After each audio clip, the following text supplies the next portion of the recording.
Wow, I'm all low resolution. Good evening, everyone, and fellow travelers on spaceship Earth. I'm gonna get us some music, but boy, I am really low res. Look at me being all low res. I'm all like, hey there, how you doing tonight?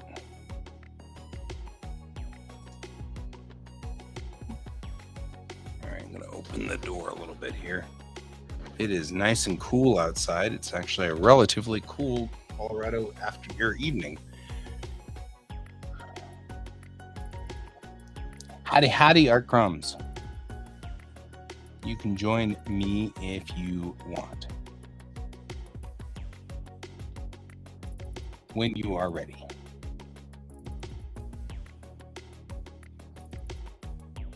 In the meantime, I'm going to sit here and just watch how very low resolution I am. I'm super low resolution.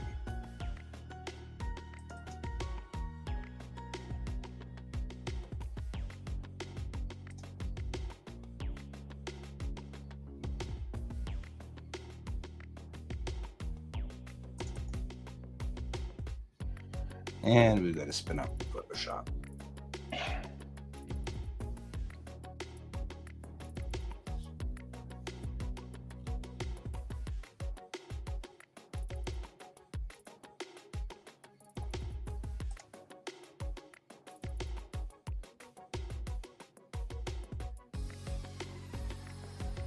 Yeah.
Well, I guess I will try to see if I can make this fit.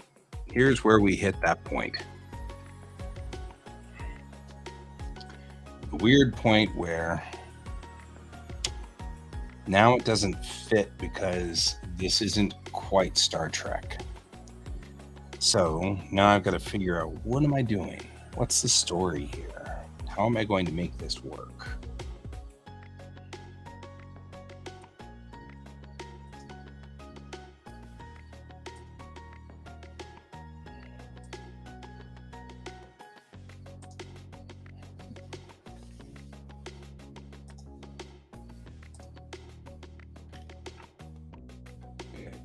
Whole piece here, and then I want to move it above the actual pages so that I can cut the pages up.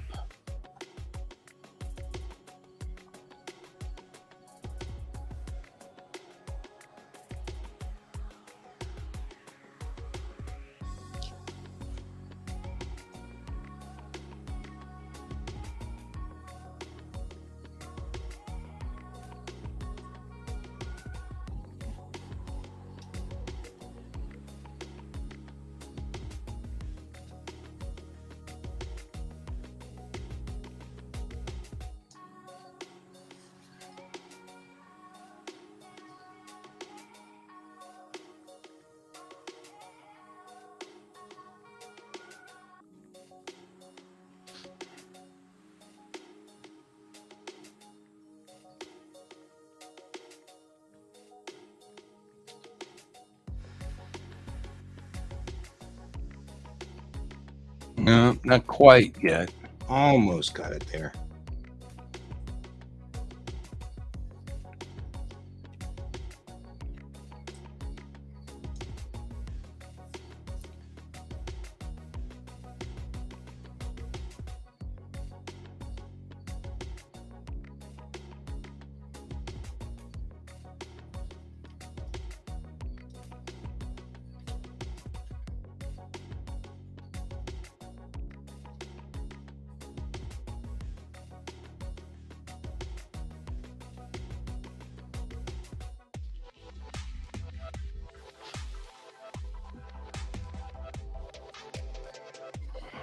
Almost.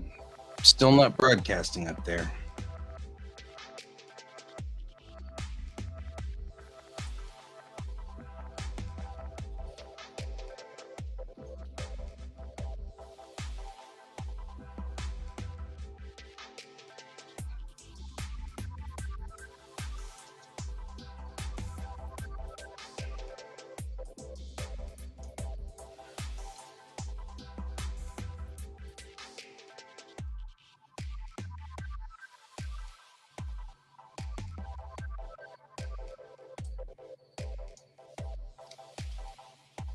That looks more promising.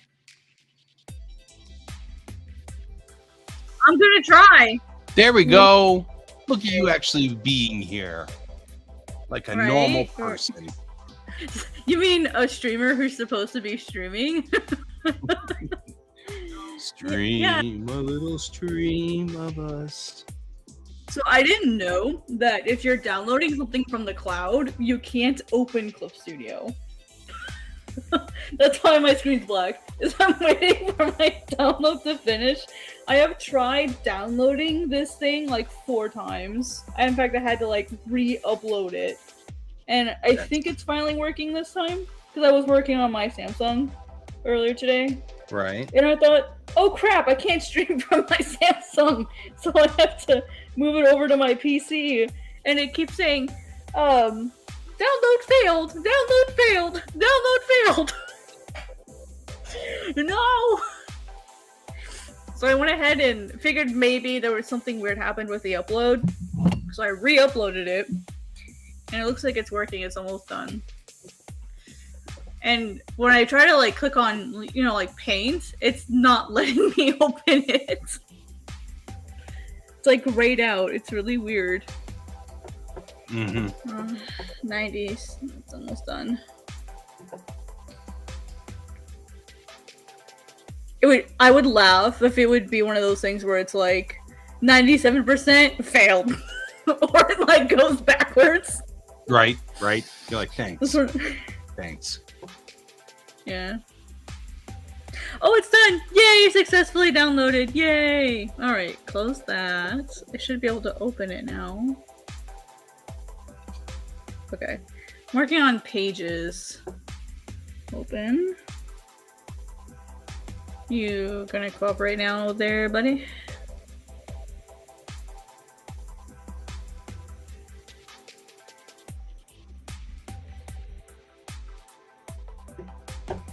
I don't need this window open. I don't need this window open.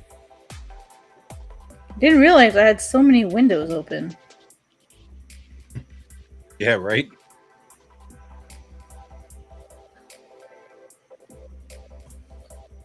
I had like 4 windows open with like a dozen tabs. I don't know how that happens, but it happens. Alright. Yay! It's working! Yay! Now you're back on. Now we're back on. That was way too hard. I've been working on doing like roughs for pages. So I've got my new cover. Yay! And then I'm gonna have like a tape. This will be the full, like, I'm just planning for the full volume version. So I've been working on like sketches for new pages based on like the new script that I have. And these are just roughs. Like, what is the basic pose that I want? And like, where do I want things? This is the first draft of stuff. So it's very ugly, but it's okay. Yes. It is what it is.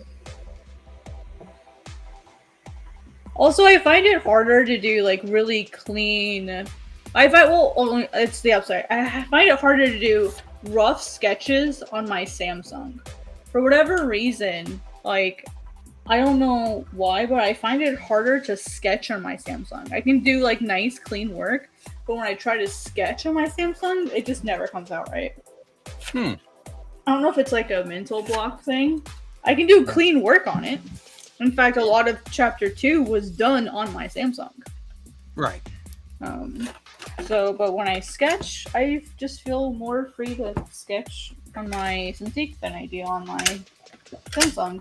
So that's why I'm like trying to do these layouts on my Samsung so I can like get over it.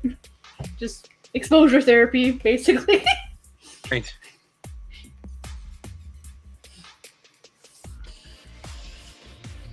What are you working on?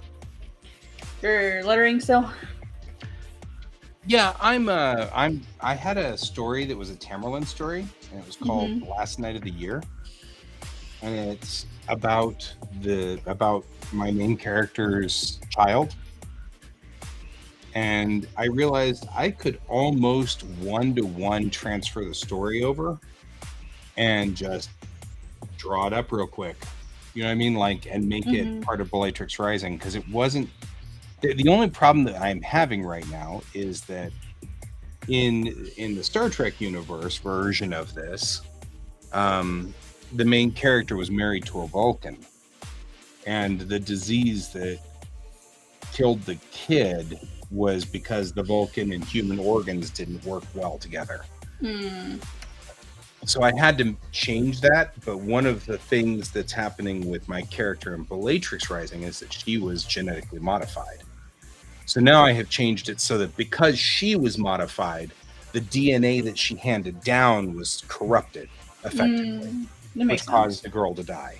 So that the same thing still happened. Rip our hearts out! How dare you? I know. Well, but this is part of the what do you call this? This is part of Chang's whatever, the character, part of her character is she lost her kid. And I mean, that's part of why she sort of spun out for many years, and why she's sort of still, even though she has advanced far enough that she should be piloting or captaining a much larger spacecraft, she's not. She's stuck with this little team Corvette, is because she hasn't been doing very good since her kid died. And so this is part of her character development. It's part of her growth, her character development. Yeah, it's part of her character development, part of her growth. But it's also, there's a word that I'm missing here. I keep wanting to say Zeitgeist. It's not. It's part of her. The thing where your character, the building characters, the building pieces of your character, they're the lore, character, background, character. I just would have used development. I mean, that seems like a pretty clear, easy term. Yeah, but there's a specific word, and I can't think of it because it's a word that we use for something else, and so my brain won't let me have it. Yeah, it's like, it's like, brain, you're too good at your job. Stop it. Yeah, right. The brain's like, I can't give you this word because it's not good. I'll think of it. It's all good. I'll get there. Anyway, it's part of who she is as a character.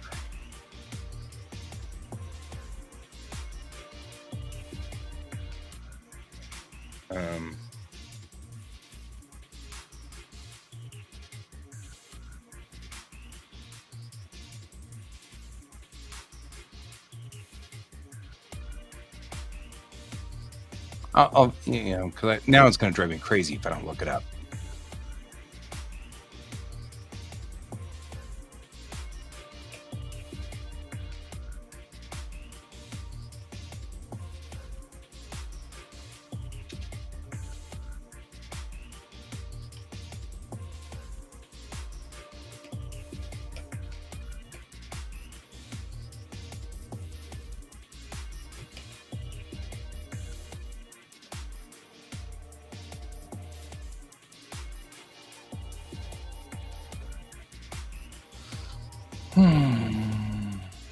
Brainstorming a wound in your character's backstory. Kind of cool. I'll see it and I'll be like, that's such a, I can't believe I had to fight this hard to find this. It's like, I can't believe it's so difficult. Brain malfunctioning. Right? Brain not letting me have the word. It's a very important word. Why can't we all just be like Data and make it easy? Yeah.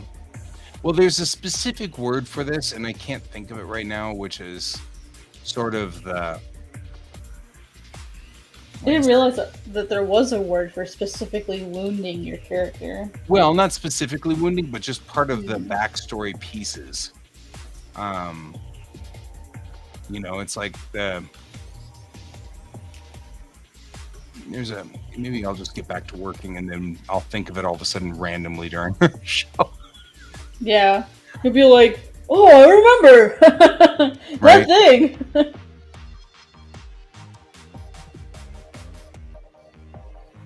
Thanks, brain. Yeah. It's okay. I suddenly forgot how perspective worked tonight while I was sketching. I kind of want to also, when I'm doing some of this, play with Blender and look at some of the ways of mapping in Blender or mapping in Clip.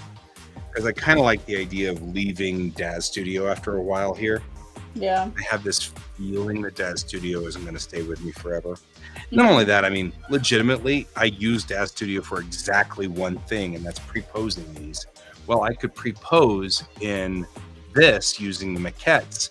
The only problem is I can't figure out how to put a texture map on the maquettes. So that's making it difficult, because of course there's no way to do that. But you can add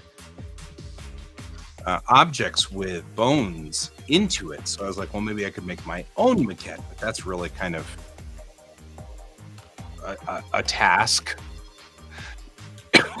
you know? That's kind of wild. So anyway, these are all the things that I'm pondering. My sister comes in tomorrow, by the way. That's kind of cool. Nice. Get My some sister family is together. visiting from Texas, so that'll be fun.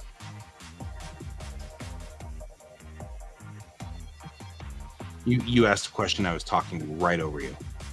I don't even remember what it was. Okay. It's critical, probably, then. It always No, is. it's not. Always critical if you can't remember what it is. It's totally critical. It's like a game changer.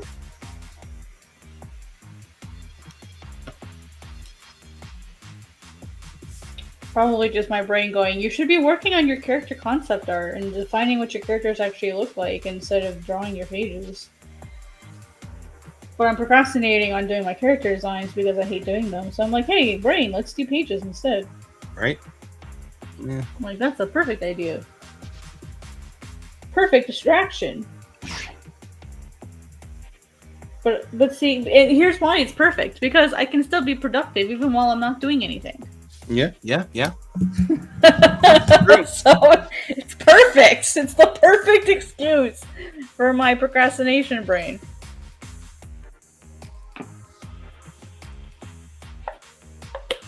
I'm also waiting for Viz to get back to me, and they haven't gotten back to me yet, and it's been a week, and now I'm scared. Hey, Alfie, bye, Alfie. Guess you only see Alfie Bye. for a moment. Oh, I forgot to tell people I'm streaming. I hate when I forget to tell people I'm streaming. I'm so bad about that. Like, I forget to share out my own links.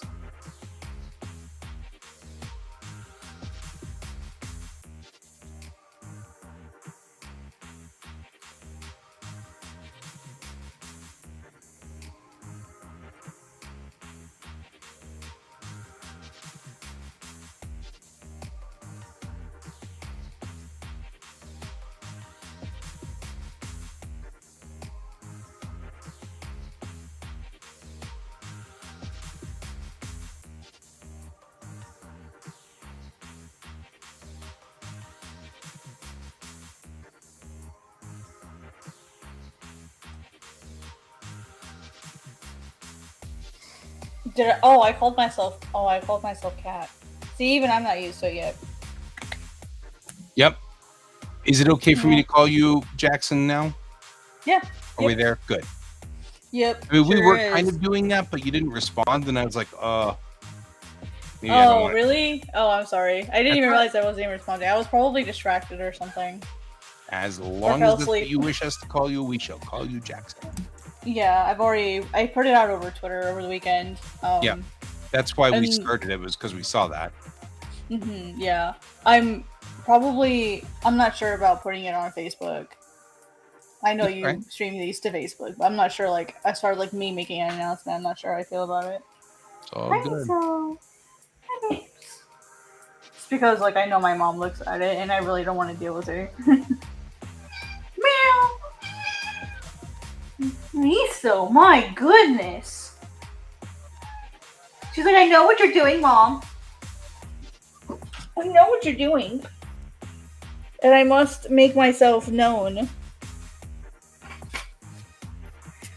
As soon as I pick you up, you start purring.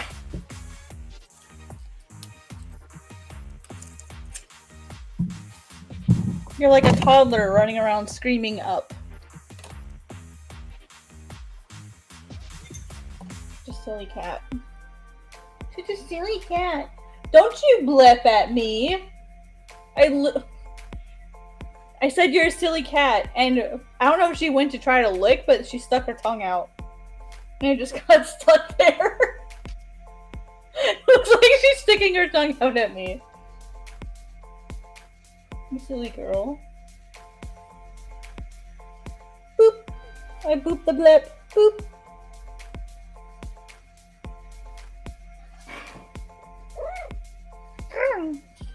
Get your ass away from my microphone, please.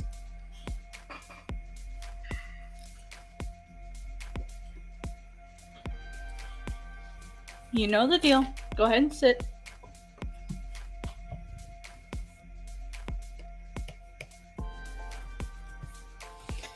Okay.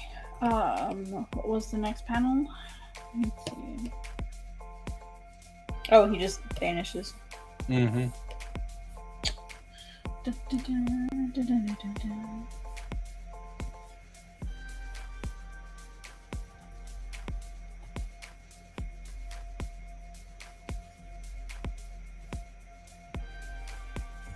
Well, the way I have the new first chapter structured is pretty different. Mm-hmm. It's only going to be 20 pages versus the old one, which was 47. The chapter cover will probably still be the same, even though it will be updated with his new design.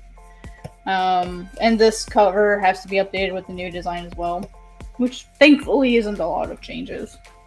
Right. But instead of starting with, I don't even remember how the initial first chapter started. Wow, Cats, you know your story so well. Yeah, I have that problem all the time. I'm like, what am I doing here? I've gone through it so many times that I don't even remember anymore. Like, it's like you almost become numb to it after a while. Mm-hmm. Oh yeah, it starts with Morty that other Miape coming down. Instead, it starts with the main feedback that I got was people didn't know that Aris was the main character.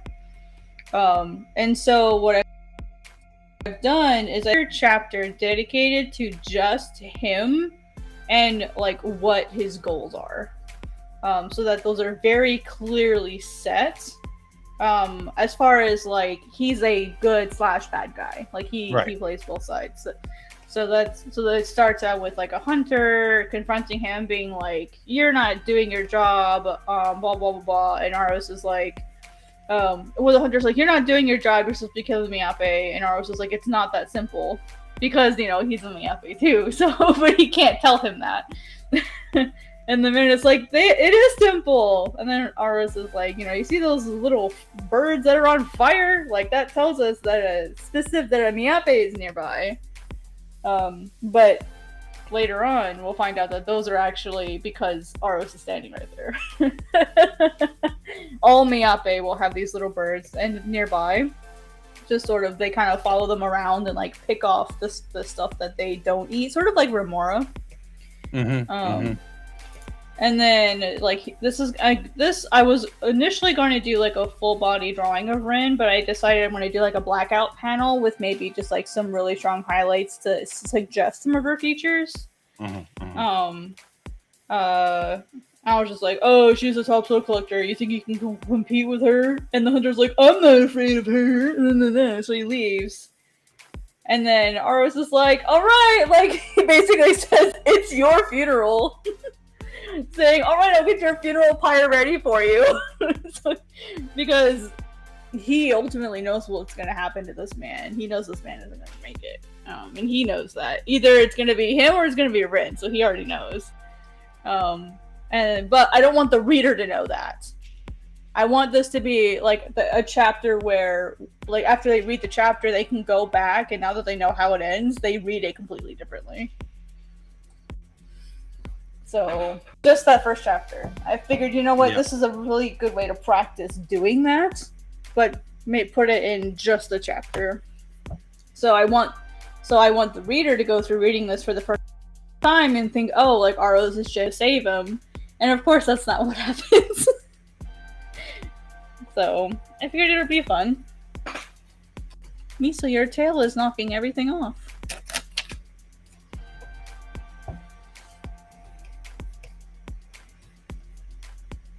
So we're at he you know, like, feels like that cold wind that, like, a Miyabe is nearby, and he looks up. Rin is, like, right there, and she's taunting him. He looks up at her, and then she vanishes, and she's like, hurry, hurry, and then Aros leaves. And then it will basically, like, go to the hunter he's walking through, and then, well, of course, like, more of those, like, birds and sparrows, like, appear, spooking him, and through a series of really suspicious events, he ends up getting cornered by Rin, who you know, like, is helping Aros basically, like, pin him or whatever. Aros isn't the best. He really doesn't like hurting people, so he kind of tries to get out of it when he can, because he needs to settle the debt that he owes, which he foolishly didn't set a specific amount on. Dummy. So yeah, I thought it would just be kind of a fun way to, like, set up the first chapter better. No, I think it's great. Mm-hmm. Yeah, because that was kind of the feedback that I got.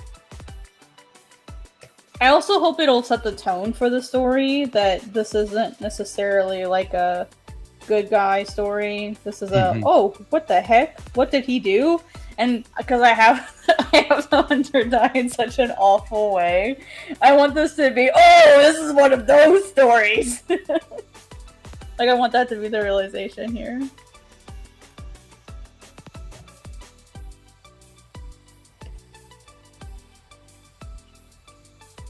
Keep forgetting in this version I can have multiple panels open, or multiple pages open.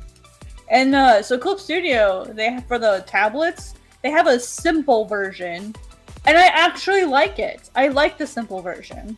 The one downside, if you decide to ever use it though, the downside is you have to re-import all of your custom brushes and your models. So everything I've already imported into the tablet version of Clip Studio that I have, if I decide to turn on the simple version, I have to re-import my brushes. The good part though is you can import they call, like, the regular version, like this version that I have here, they call it Studio version. If for example, like, say I want one of my brushes here, I can just go to import, or, like, I can go to the brush tool and then, like, import from Studio version. So I don't have to, like, manually go find everything. I just have to tell it, oh, hey, from my original version, I want this. But it's nice because I have, like, a simple version to use with just the bare minimum versus having all of these windows open. So it's kind of nice, actually. Oh, man. So I like it. Some people are complaining about it, but I like it. Like, it's too simple. My biggest problem is I still haven't heard an answer on what do I do when it finally stops letting me log out of one and log into the other one. It'll lock it so that whichever device it's on is the one that'll be stuck on.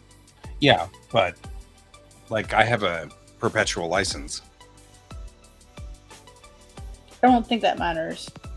Yeah, that's what I want them to say openly somewhere, and they won't. Yeah, they won't. They keep dodging the question. They want them to say it openly so that I know that what they really want. Because I don't want to buy 2 copies, especially at full price, to find out that, oh, no, you didn't need to do that. All you need to do is click this one thing and it would have, it would have worked or whatever. But Yeah, I haven't found anyone that's been able to get around it yet. well, I mean, so far it still lets me click in and click out. You know what I mean? Well, no, I mean like a limit on the like a defined number on how many times you can transfer stuff over. I've not found anyone that's like found a limit yet. Right.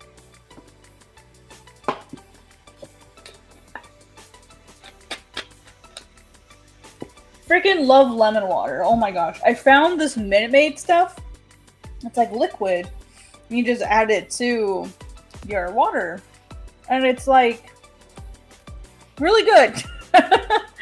Usually people like throw in a lemon. I'm like, that's not enough. I need like half. I need like a whole lemon's worth of juice in my lemon or in my water. So it's really nice actually. Alright, so... Oh, yeah, I now remember why I opened this. I want the same perspective.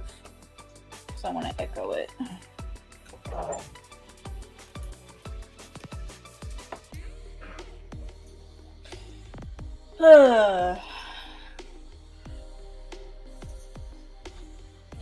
Guy, you actually might be able to answer this. Oh, hi, Merrick. Maybe. I just realized you might have an answer. So one of the things that I'm doing is I'm working on like doing research on how manga is distributed in Japan, that's made by publishers, not indie creators. Right. So I'm wondering, what knowledge do you have on like how manga is distributed in Japan, as far as manga that's made by publishers? Like, how much information do you have on that? I know you've not been in Japan for a while, but I know you're more familiar with that in general than I am. Well, the publishers are a big deal. I know that you will find manga alphabetically in stores by the publisher, which is super aggravating. Because it's not by alphabet as far as title? Right. It's not alphabetical by author or title. It's by publisher. So all of your kodansha will be in the same place, followed by, then once... But that's how comics are done, right? Isn't that how comics are done? Yeah, I mean, that's what I'm saying, is like you'll find them in the bookstore by publisher, as opposed to by name or by title. I know that generally speaking, but not always, manga starts with the jumps, like the Shonen Jump and stuff like that. It's not a given that that'll be that way, but that's generally how it starts. Because then because there are these big telephone book thick sort of things where they've just got 16 pages from like 100 different manga in there, and they're all different colors.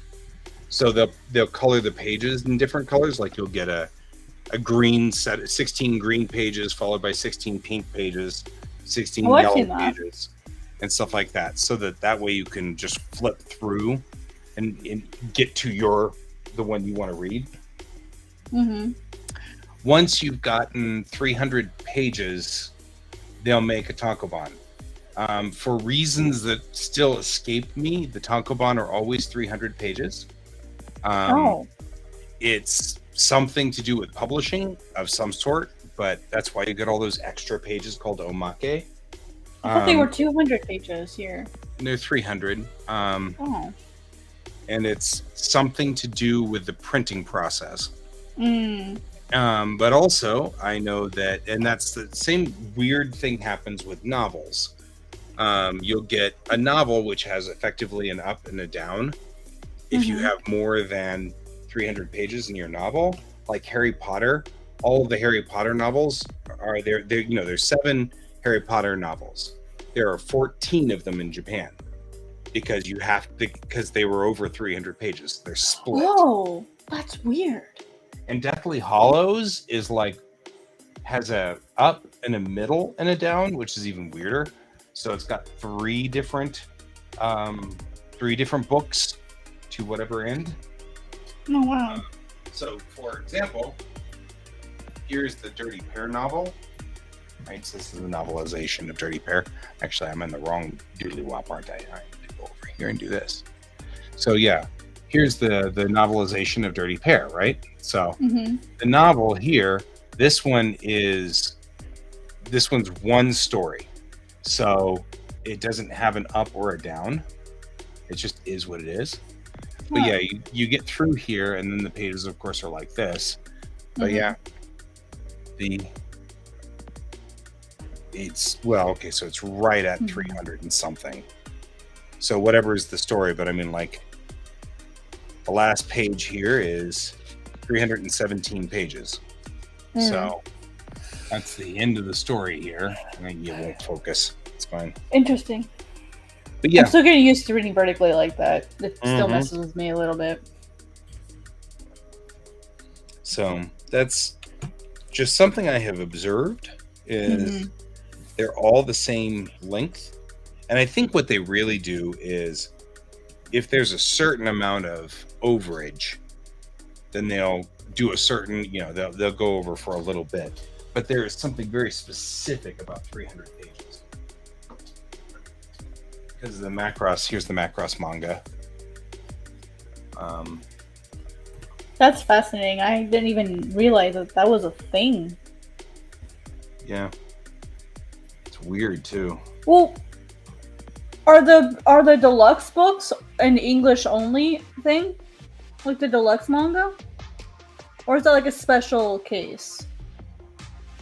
The deluxe? Oh, that's a special case.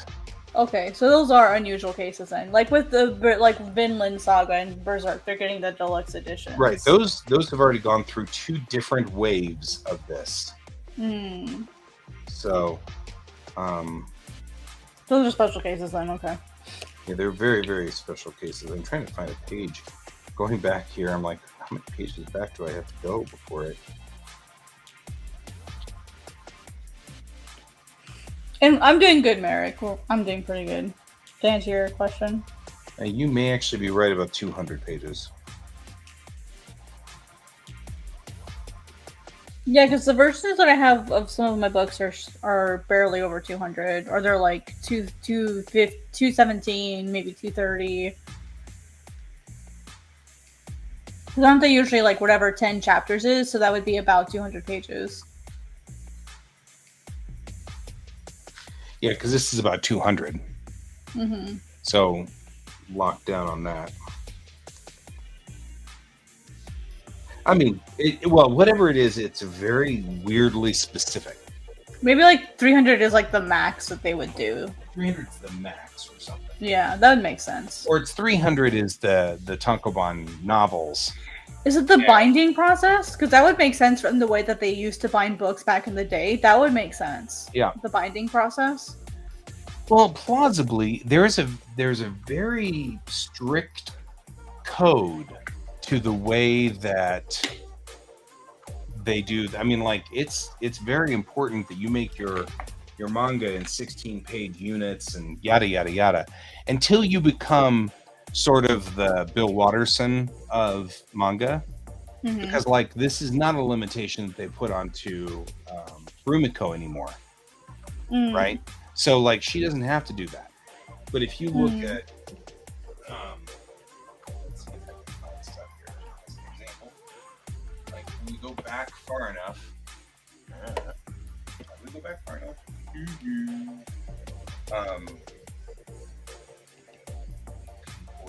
I have Udasi Yatsuna somewhere. I just don't know where it went. It's not back here, which it should be, but it's not. I'd be curious to grab some of the Viz originals and see what limits they put on them.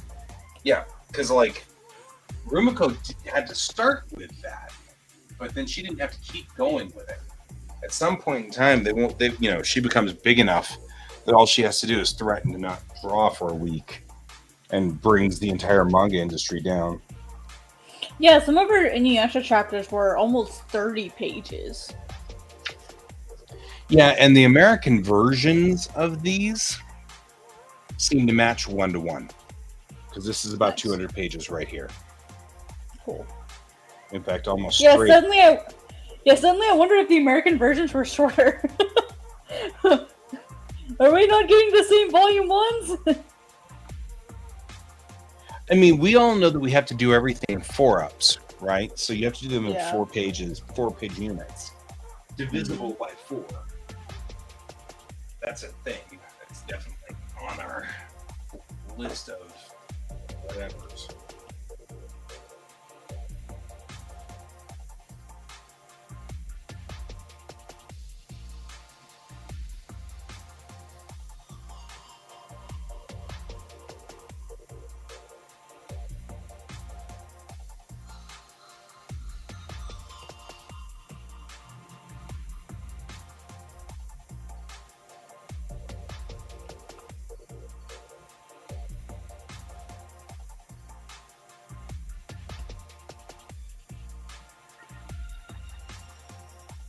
So, I mean, I guess I don't know if that answered any of your questions.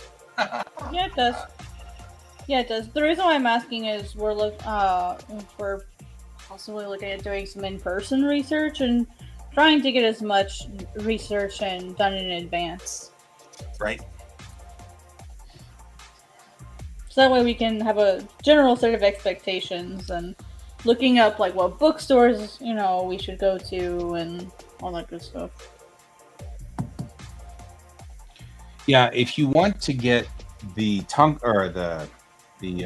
jumps, you'll find those at Combini's. Combini's. I heard Animate's really good. And whatever, like there's Animate. Like Animate is like more recent stuff, and then there's another version that's more like older, not like second. It's more of a secondhand bookstore. Oh yeah, and of course Kinokuniya. And well, then, if like, you're going to go there, there's a place called Book Off, which that's miracle. That's one of the ones on my list. I usually got everything, and they were really cheap. Usually 100 yen for a book, so $1. That's what it says. Like that's on the list. It looks really good, I think. Yeah, Book Off is where I usually went. So if you're looking to get used stuff, but you're not going to find things like the jumps. And I think if you really want to explore the concept of it, you should at least purchase one jump, just so that you have sort of an idea. But they still physically print them. I thought they stopped the physical printing. Maybe they did. I mean, it's been 15 years. Who knows? I'll have to look into it, yeah. Yeah, because I personally would love to go so that I could just see, like what we're actually dealing with and like what their actual needs are, so that like as a community person I can help them better. Yeah. And anticipate like what they actually need and be able to be there and support those creators as they come onto the platform.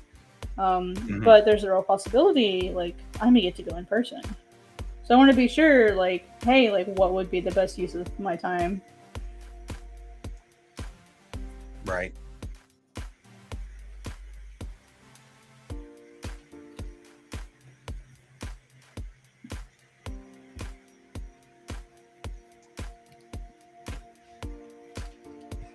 I also might see if I could get to go to Comiket, maybe. I'm not sure if that would be good because that's mostly indie focused. The winter market, I mean. Well, Comiket, yes, but it also is really very much in our, whatever you want to call it, our field or. I mean, I guess it. I think more something like Tokyo Comic Con or Osaka Comic Con would be more aligned with like general publisher stuff.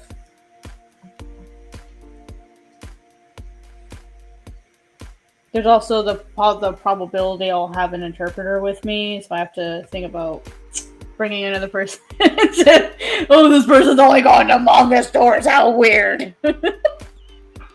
Bookstores? What a weeb! I would, since you are a comic artist coming from America, that actually seems like that would be my first thought that you'd want to do. You know what I mean? Like, I wouldn't. Yeah. I just would feel bad for the interpreter being like, oh my god, I have to watch over a weeb. Oh, that'd be like you coming over from Japan because you're a cosplayer and me taking you, and then going, how weird, she wants me to take her to a convention, or Oh, true, yeah. I guess I would feel embarrassed. It's not a matter of weeb, that's your job. Yeah. I feel like I'm not otaku in the bad sense, I promise. Yeah, you're overthinking. I'm just doing my You're job. really overthinking it. Who knows? Maybe I'll get someone who's also into it, and we can go be nerds together. Yeah. Don't worry about it. It's that all would be good. Dope. That would. Yeah. I just submitted my passport over the week last week, so hopefully it'll get back in time. It's saying 12 weeks at the moment. It always does. And I did yeah. That's what I was about to say. That's what I said last time. That's what it said in 2006 when I did it. Oof. I've heard it's actually more I've heard it's actually closer to 5 months unusually. I'm hoping it's not that long to go in December. Yeah, I mean, when I did my passport, they said, make sure you have 6 months worth of lead time so you don't screw it all up, And it came back in I think it took 5 weeks or something like that, but it wasn't that long. Oh, good. I feel so much better then. Yeah, but I mean, so I mean, it's I don't know. Depends. Yeah, the reason why I was nervous is I was afraid everyone would be applying with holiday travel coming up. Yeah. So that's why I got a little bit worried, but I was like, okay, let's just get it done while you have the days off. My passport photo is not flattering at all. No one is. With my bright orange hair. No one is. They're gonna look at me because my hair's not gonna be the same color by then. They're gonna be like, "Is this you?" Yeah.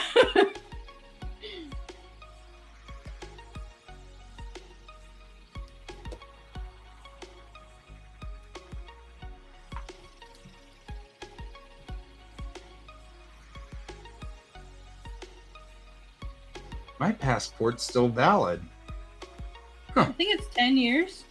Yeah, it is. But I went to Europe in 2018 to visit my sister, and I re-upped my passport there. And I was just now realizing, my passport's still valid because it hasn't been it's not 2028 yet. I'm like, we're not bad. That's just me going, hey, look, I didn't mess it up terribly. Look at me. Mm-hmm. Yeah, I thought mine expired this year. So I was planning on doing it earlier this year. Nope, it expired last year. Yep. So I can't. Right? Can't have nice things. Uh-oh, here comes a raid. What-row? Here comes a raid. Well, we're both working on comics at least this point, which is nice. Look at us actually getting stuff done. Right? Oh, I'm not actually switched over to my monitor though. I'm doing comic book stuff, but you can't see it. Oh, boy. No comic for you. So, Merrick, how do you know that there's a raid coming? What does it say to you? On Twitch, it'll tell you. Well, by what? Does it just say incoming raid or? Yeah, it says so-and-so is raiding with a party of blah, blah, blah. And then it tells you, how many people. Usually. That's cool. I think it's on Cayenne Switch. Oh, yeah. Well, so, hi, Onyx. The reason why we don't see it is because we're using a restreamer. So we're on a website which takes the video that we're recording and then broadcasts it back out to Twitch. So we can see what you say on Twitch and we can talk, obviously, to Twitch, but we can't see things like Twitch's instructions or indications. They don't show up. So that's why we're wondering what does it say? Because our restreamer doesn't show it. Yeah, it doesn't show the actual. It shows what you see on screen there, but you'll notice that things like Little Mango Art is coming in from YouTube, and Onyx, you're coming in from Twitch, and you can still see each other's things, which is cool. Mm-hmm. Yeah, we have multiple channels. I think we have, gosh, how many channels we have going out to? 12, I think. Yeah, 1, 2, 3, 4, 5, 6, 7, 8, 9, 10, 11. Yeah, it's on 11. 11, yeah. Yep, it goes out to my YouTube channel and Guy's YouTube channel, Cayenne's Twitch, Guy's Twitch, like all kinds of good It places. goes all over the place. Yeah, it's pretty nifty. It is. So that allows us to do our work, and you can just watch both of us, and you can be in whatever zone you're from, you know.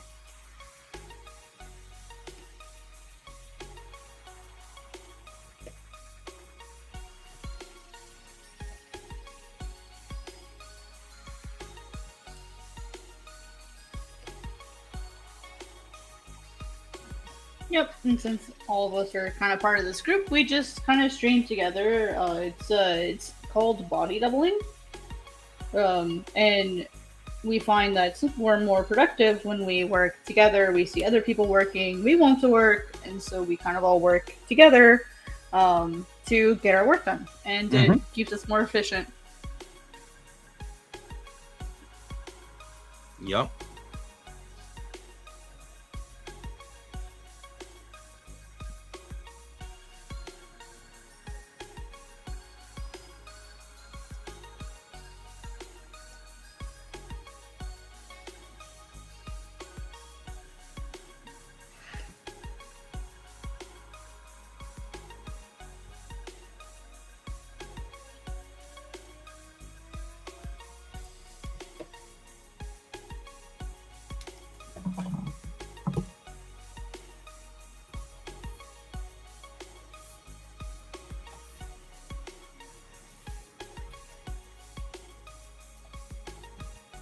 Oh yeah, some extra Fallen's rig work. So you were working in 3D, Nice. right? You were either working on 3D or you were rigging an avatar. Wow, which both are cool. That's my guess. This is my guess. Oh, L2D. Okay.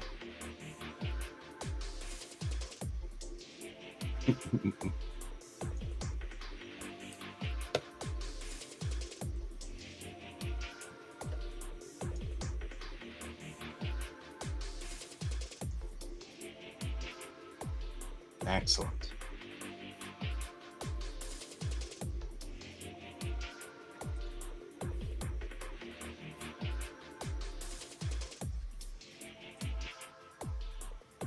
I have to admit, this rewrite is making for a slightly different feel on things. It's kind of interesting.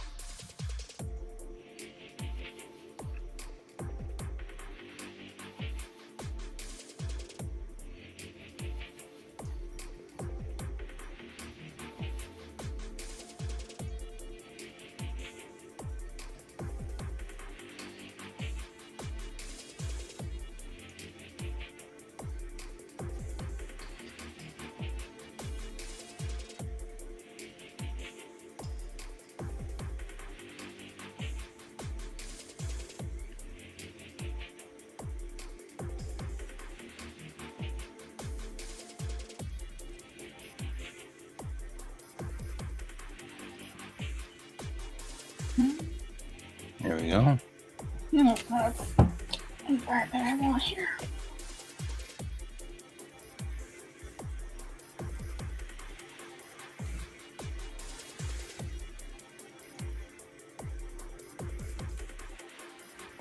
Okay. You can lurk. We'll still be here. Lurk is good. Oh, you were drawing your mascot? Nice. How did it go? I know you've been working on some more pages, Mango.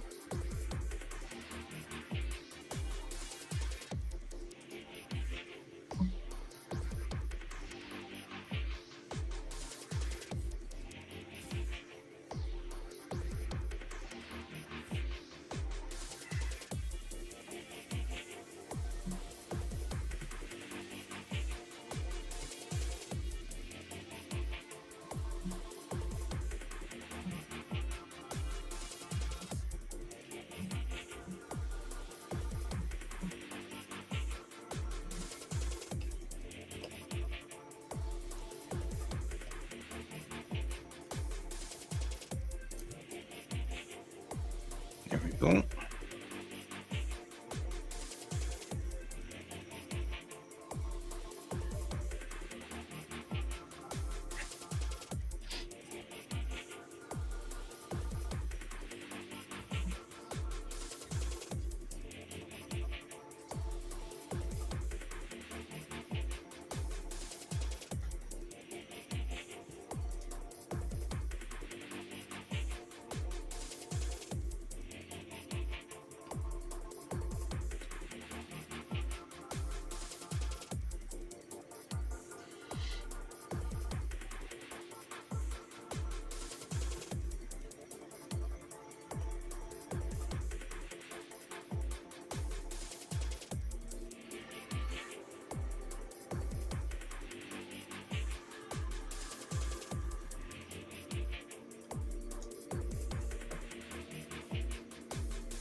Are you working on anything now, Mango?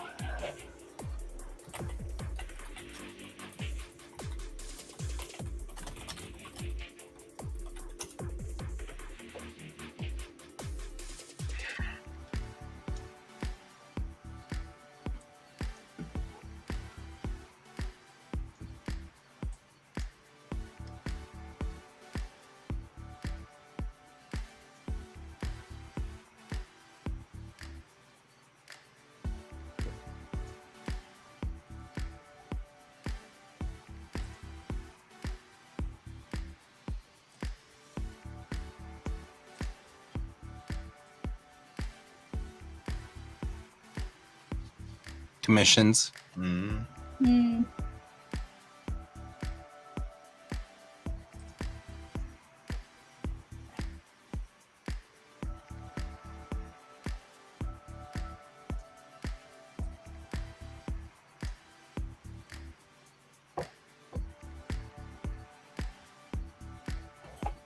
Nice, nice. Sorry, I was looking up what type of soil banana trees like. Up there goes another rubber tree.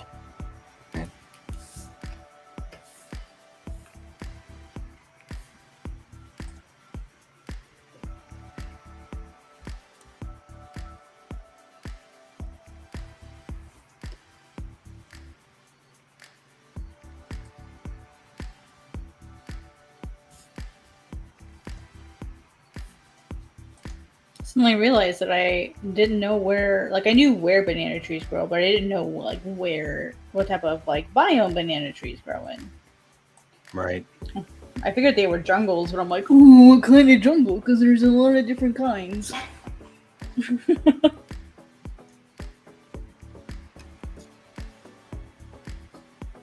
Oh, Tamagotchis, yeah, I saw you make a post about those.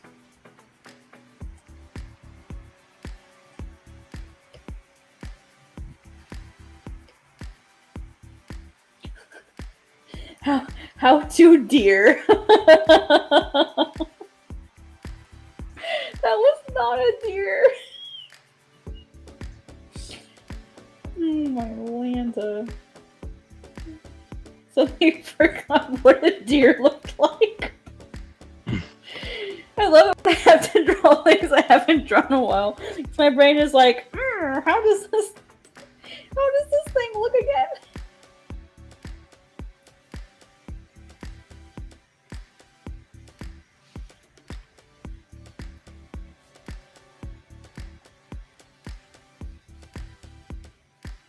Would a deer eat banana leaves? I have zero idea, but in my world they do. Sure. Sounds like a thing.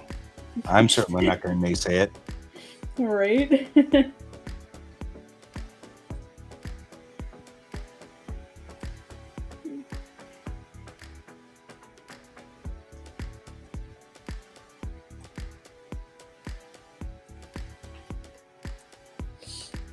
the hell? Oh.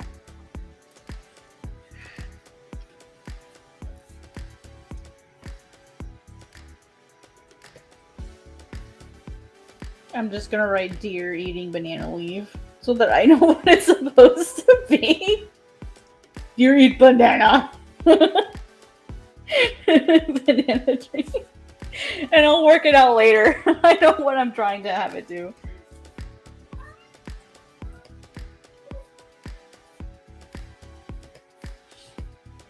Have to establish the scene, you guys. So that we know where the person is. Maybe we'll have another deer eating, nomming on this one. He's having a grand old time there, eating stuff that he probably shouldn't be. Yeah. Who knows? Deers like bananas.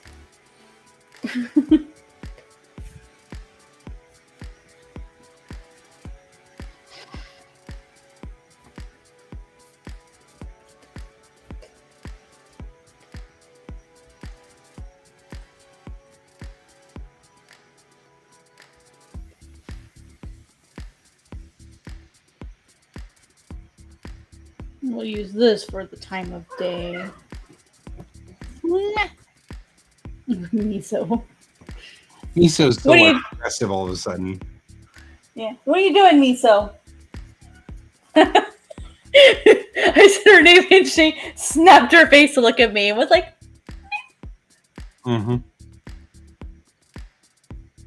what are you chasing, Miso? Is it a bug? Did you get it? She's suddenly very interested by something outside. You know that look. Mm-hmm. Mm-hmm. Mm-hmm. Cats are so silly.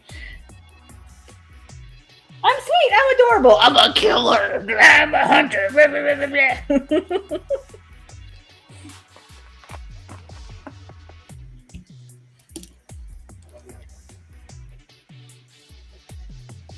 Let's see. Oh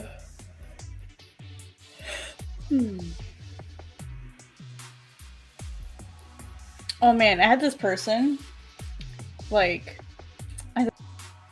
this person the other day, yesterday actually, talking to me about, like, my drawing skills. Which is, I love feedback as much as the next person. Like, also, like, I thought they genuinely, like, wanted to offer me, like, good feedback and stuff. And when I started talking to them, they said, you look like you've only been drawing for 3 years, basically. And I'm like, what? like, Miso? No, ma'am. No, you know you're not supposed to be up there. No, ma'am. No. Don't talk to me like that. No. See, that's what I live with? No, ma'am. Good girl. Come here. Good job. Thank you for listening. You get pets. Good girl. Thank you for listening. You get good pets. Yeah? Yeah? Well, I always give you rewards when you listen to me. Anyway, so, I mean, it gets funnier. So, like, they offer me, like, they tell me, like, I need to work on, like, my proportions. That's fair. Okay. Yeah, I can see that. Okay, that's good feedback. And then I'm like, well, what would you suggest? And they're like, oh, I suggest the Loomis method. Now, I hate the Loomis method. It just never worked well for me. I do use, like, some parts of it. And hey, Queenie. What's up, Queenie-chan? Hi. Talking about an amusing encounter that I had in another Discord server yesterday. And they were all like, "Oh, well, like your art is really bad proportions, and you look like you've only been drawing." It's called the Loomis, Loomis, and I learned it in art school, so like I know what it is, but for whatever reason, like I don't really Loomis, Loomis. I don't really like it that much. As far as like, for me, it was too overwhelming. As far as like all this is super tiny little steps, because so I learned animation first, which you would think the Loomis method would work really well for me. For whatever reason, it just didn't click well with me. So I've been learning from Kim and Super Annie. Like I like the way that they approach it a lot better. So I've been starting from them. And that's been helping a lot. I think my figure drawing has gotten a little bit better. And they said, "Oh, it looks like you've only been drawing for like 3 years." And I'm like, "Oh, okay." And I'm like, "No, I actually have 2 degrees, blah, blah, blah, blah." And their response to me telling them that I have 2 degrees and how long I've been drawing, which is about off and on for, 14 years, really only seriously maybe like the last maybe 3 or 4 years. Their response to that was incredible. If Discord would load, I will tell you what it was. When I stream, Discord just doesn't, it just is not a happy camper when I stream. Thank you, Queenie Chen. Loomis method. It's the start with a ball method.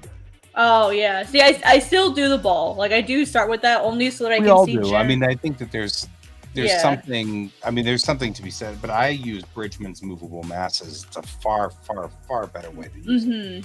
But everybody has a thing that works, and you can't just sit there and say that won't work. You can't say this doesn't work or that doesn't work, because we are all different people. Okay, so here's what they said. So they said, "I don't know what to say. Your art, some of your art looks equal to 3 years, or to 3 years. I compare you to just what I see in normal artists, and I see them a lot. I don't want to say that you're lying or doing something different or imagining things, but I'm operating on my experience." They basically insinuated I'm doing something different or I'm lying and that I'm just average, which is true. I don't think I'm someone crazy exceptional, but like, this person retweets like horny AI art. Okay, like I looked them up. I found their social media. And I'm not to say that invalidates everything that they say, because like some of their artwork does like actually look really nice. Like I'll give them that credit. Like some of their art does look really nice, but to like the way you approach giving feedback to somebody is not by saying it looks like you've only been drawing for 3 years and you're average. That's not constructive like feedback. Is what I'm trying to say. I have never run into someone like that before. I think you are by far the best inker we have in our entire group. Yeah, I just found it funny because I was like, I've never run into somebody like that audacious in terms of, other than like my art school teachers. It's been a really long time since I've heard someone like that. What happens, I believe, a lot is you end up with people who have been burned a couple of times. Yeah. And they get burned by people doing, they go in and they get their stuff. Oh, come on. Why is appraised stuck in my head? Not appraised, critiqued. Yeah. You get your stuff critiqued, and the teachers are like, you're just, average and you're not very good. You need to do this, you need to do that, yada, yada, yada.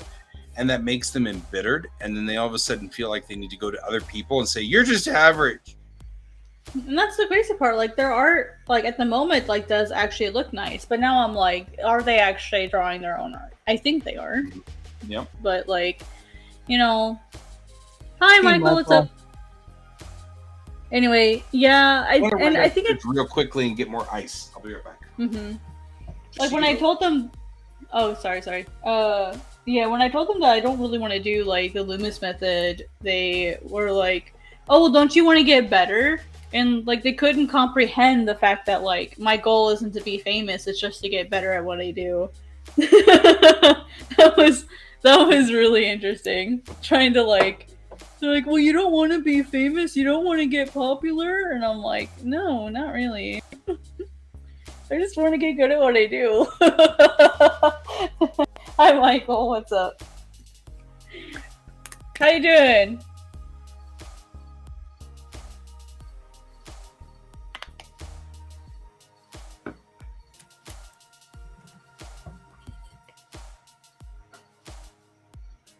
Right? Yeah, I just found it really funny. Like, because I've heard of those people.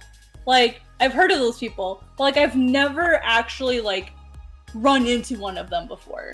So that was, like, my first encounter with, like, one of those people. And I was like, are you really saying this right now? Let's see. Let's see. It sounds like outside of them being rude about it, they were prioritizing finishing and polished. There's mentioning the skill of well, they weren't. They were actually critiquing my finished pages.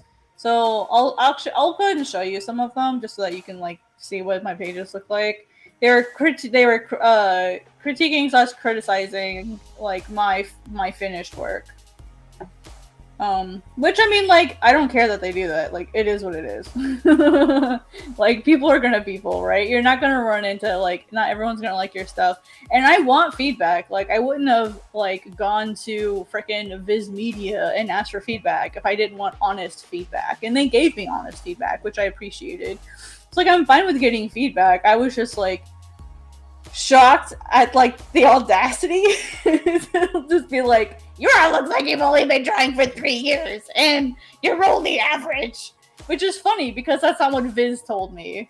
So, like Viz, like, literally the editor at Viz said, your work looks, quote, near professional. That's what they said. I'm pretty sure near professional is not average. And who knows, maybe it is average, I don't know. I don't really care. Because I'm just here to enjoy what I do. I'm not here to, like, kiss anyone's butt or anything. I'm just trying to love what I do. I'm here to have fun, man. I'm not here to impress people. If I, like, ever got published, that would be, like, a bonus to me, but I'm not, like, hardcore, oh, I have to be published or my life's a failure. I'm not one of those people at all. So, let's see. Hard proof of my comic is coming in from the printer with the weird printing side. Oh, okay, yeah, you'll have definitely let us know how that goes. What printer did you use? Was it like, because I know like Comics Will Spring can do some odd sizes. Like, what printer did you use? I'm curious. So like, this is my work. So like, I mean, I can see what they meant by proportions. Because, like, the proportions here are off compared to, like, you know, like, what an actual, like, character is. But also, it's not meant to be realistic either. It's obviously very stylized. But, you know, like, I agree, proportions could be better here. Legs are a little too short. Yep, I can agree with that. Same thing, like, if you compare the proportions of, like, this character to the proportions of, like, this character here, like, I can definitely see, like, Comics Will Spring, yeah. I can definitely see, like that. So, yeah, so I felt like the feedback there was valid. And, like, when I asked them to, like, clarify on that, they just, like, started criticizing that, like, my art is not good. And I'm like, that's, like, they're just like, go study Loomis. I'm like, okay, like, what about my art needs to be, like, what about my art, like, is not, like, good proportions? And they would just started, like, go study. And I'm like, well, this isn't good feedback, bro. So, like, yeah, I can see what they mean by, like, proportions and stuff. I thought that was, like, valid feedback, so. Yeah, I have a lot of things I needed to fix. One of the other things I needed to fix is, like, consistency with my characters' faces. Like, you know, so, like, Aros here, you know, it doesn't really have the same expressions as the, like, this, like, the character consistency, but also this is, like, the first couple pages. Mm-hmm. Like, I'm not going to be consistent within the first couple pages. Yeah, so. I'm going to agree with Tessa on this one, too. New professional means consistency. You could easily give it more skill. Mm-hmm. You could easily go under your belt and do things like cleaning up sketches or find, like, yeah. So, like, the pages that I showed them were from here. So I'm close. It's just, like, that, like, fine-tuning that you need. The other feedback that Viz gave me was to get, if I want to get in on the originals, to get rid of the Japanese sound effects, which is Good. Yep, that's fine. No big deal. I only added it because I planned on being doujinshi. Like, I didn't go into like my Viz portfolio review like expecting to like get a business card and be told to follow up. That was not the result that I was expecting. I need to do like my own video / live stream about my experience. I haven't done that yet. But I was not expecting to like be told to follow up. I literally, I'm gonna be completely honest here, and Viz, if you ever see this, I apologize to you profusely. I'm very sorry, I didn't take you seriously. I went to this portfolio review like expecting to get like a genuine portfolio review. Yeah, exactly. Yeah, all I have to do is just delete the Japanese ones and then like just redraw them with like the English ones to make the English ones more prominent. Everything is on its own layer, dude. Queenie, I am one of those people, I'm ashamed to admit, that one page, not a spread, one page is easily like 100 layers. I am that person. I feel bad for the assistants that ever end up having to work with me. Of course, by then I would hope that I have cleaned up how I do my page management, but I am that person. Because I like being able to easily edit my stuff. And so, like, each character has their own line art. And, like, when you have 3 characters in a panel, that adds up. Every character has their own line art. Every character has their own white fill. Every character has their own flats. Every character has, like, the background may have multiple layers. Foreground, background, midground. Like, it adds up. You have multiple panels. So... that's how I manage my stuff. But yeah, so yeah, I just thought it was funny that they said that. Like I said, I've heard of those people, like the randos on the internet, but I've never ran into one personally. It was like, wow, this is a real thing. So like I tried to be as polite as I could, and was like, hey, like thanks for your feedback. If you ever have any more feedback, like come let me know. But at one point I did get frustrated where I was like, dude, you're being incredibly rude assuming shit. Right. Even I, in all my infinite patience, and it's not infinite, some of you know it's not infinite, in my infinite public level, service level patience, even I run out of patience. Yes, I agree with you on that one. The biggest problem I have is that I don't yeah, my layers and stuff like that. But I also have no one else with me. There's nobody taking over my artwork after this. So, do you see my current layers? Layer 8, layer 7, layer 10 copy, layer 1, layer 5, right. Layer 1 copy 3. I am the literal definition of chaos when it comes to my layers. Now what was funny is when I won a top 10 slot for Manga Plus and they asked for my original files, I spent like forever. I am not going. Huh? I'm not. Professionally, I go by G.S. Davis because of that very thing. Oh, I was wondering. I'm like, is this the situation you talk about, guy? It's the situation I always talk about. And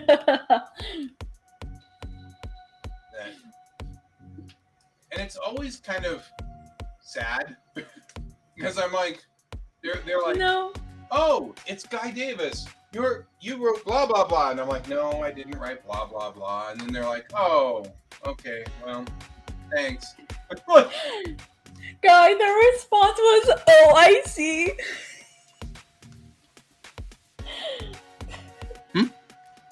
No, you're fine, Michael. Yeah, no, it's fine. No worries. Like, I honestly kind of have a similar issue. So, like, just recently I changed my preferred name over to Jackson. But the given name I've gone by for a really long time was Kat. And when I would introduce myself as Kat Jackson, they would go, "Oh my gosh, you like Kat Von D of you like the tattoo artist?" I'm like, I have 3 tattoos. And I'm short and blonde and I'm nice and not a butthole. Do I look like Kat Von D? No? Okay, then no! I'm not Kat Von D. No, and Michael, don't worry about it. I went to meet Ron Fortier. The first time I met Ron Fortier was a comics writer who wrote Green Hornet, and he wrote a lot of the Terminators and stuff like that. Mhm. He's retired now, and he retired up to Fort Collins here in Colorado. And a friend of mine took me to this monthly meeting he has where he gets the to coffee talk with all cruise. these artists and everything. Mhm. And he said, "This is my friend Guy Davis." And Ron stood up and said, "I have read your work. You do excellent work." And I went, "Uh-oh." No. Because I'm like, no. No, I have to tell Ron Fortier. I'm not that guy. I'm like, Aww. I'm pretty sure you've never read my work. Because at that time, all the work I'd ever done was Star Trek fan comics. And so here I am talking to a guy who literally wrote scripts for Alex Ross. Wrote scripts for Alex Ross. And like this is a big deal in the field, was Silver Age comics and stuff like that. Anyway. And so now of course we're buddies, we're friends. He knows exactly who I am. And yeah, generally speaking, when I go out onto the internet, I go as G.S. Davis for that very reason. Also, it hides my gender so that I don't, nobody just presumes things, because I tend to write female strong stories. And people impose weird things on me. Same. It's one of those weird things. My mom is my hero. She suffered through glass ceiling the 80s with the glass ceiling, and she really struggled hard. And so my stories are always female strong. And I seem to, when they find out I'm male, they tend to do so do you just like to draw cute women? And I'm like, see, now you just took all the power out of what I was doing. Like, you just walked all the power out of what I was doing. Like, thanks for minimizing it. Right? So Oof. I just and usually when I use my avatar, I usually use Chang as my avatar, so people can't tell. That's why I use Arus as my avatar. Right. I mean, because that way people don't know. And I have the exact opposite problem, guy, because I do seinen. Like, people assume that I'm male. And I find, like, I'm gonna be completely honest with y'all, like, when I'm in Discord servers, like, even when I use I've purposely experimented with this. When I go into a new server and I have a neutral avatar, people naturally assume that I'm male. Right. And it's kind of frustrating that, like, they see, like, you make manga and it's like a supernatural manga and it's a seinen manga, and, like, they assume you're a man. Like, and so I just let it go. It go, and I'm that's one of those okay, let's see how long it takes y'all to figure it out. I've been on game servers, and when the girl gets on the game servers, the guys change the way that they act. So you're better off. That's why I don't play games. You're much better off. That's why I don't play games online, is because my voice would give me away. And I'm like, yep, my voice would totally give me away. Even though I'm non-binary, like, my voice would totally give me away. It's ridiculous. Oh, thank you, Michael. Yeah, I did. It's we stream, so Quack streams pretty much every night. We actually have a schedule. Let's see. I mean, are you gonna try to click the button? Right. Are you going to click the button? Where's the button? So you click over there where it says design on the right side. Oh, and then that's it's the one that looks like a bunch of rainbows over there. Oh, okay, cool. All right, so show. Right. Okay. So on the top there, right, that's our morning stream. And on the bottom there is our night stream. I don't blame you. I don't blame you at all. I don't like PvP anymore anyway because I'm old. And I've been playing PvP since Quake. And so I'm like, I'm over PvP now.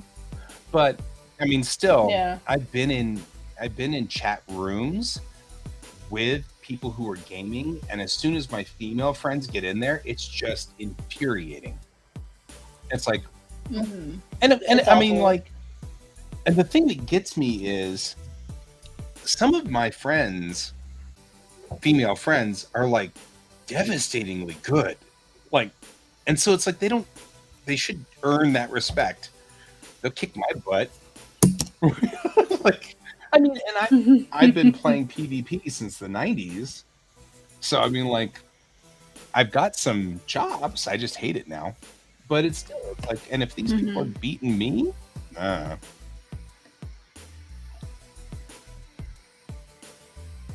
that's fair. Yeah, our night streams are great. The only thing is, you should know that we don't do a night stream on Friday night or Saturday night, and it's because those are the nights when we go out and play with Yeah. our friends, and so Yep.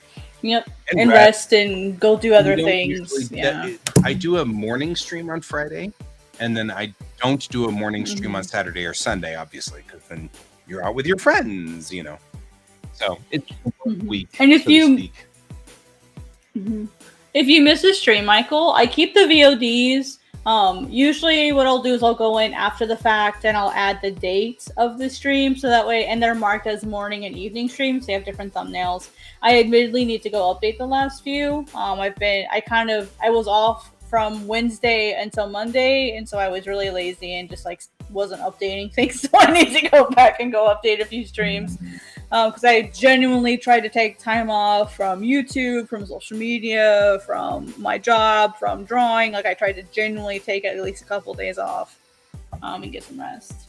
So, but if you miss a stream, it'll be available. But all of us, we create comics. Let me actually bring that one up here. So we all have different comics that we create. Guy here creates Bellatrix Rising. I'm converting a Tamerlan then- story right now, which is my previous comic. Oh. Kayan, who's not here, he actually works a job now that doesn't really align well with the hours that we stream. So he's not here as often, but he sometimes pops by in the morning if he has time. He works on Armageddon Divinity. I work on Godsbane. And then Rafe will be here kind of every once in a while. He does a whole bunch of different stuff. And then Pepper is usually here sometimes in the mornings along with Brent. Along with Brent. All kinds of good stuff here. Brent, who just keeps doing it, man. Just keeps hanging out. Brent? Well, Brent's busy. Brent does all kinds of stuff. How do you describe Brent? Right? Give me more pictures. Always busy, always doing something. I have no idea how Brent does everything. Uh-huh. Are you still keeping in touch with Viz? Me? I messaged them, I followed up with them, and they haven't responded to me. It's been a week. I wanted to at least give them... I'm not sure what the appropriate wait time is to follow up after I send the initial email.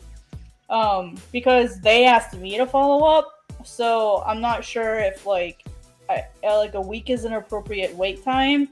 But I did follow up initially. Oh. So I'm waiting to see should I follow up again?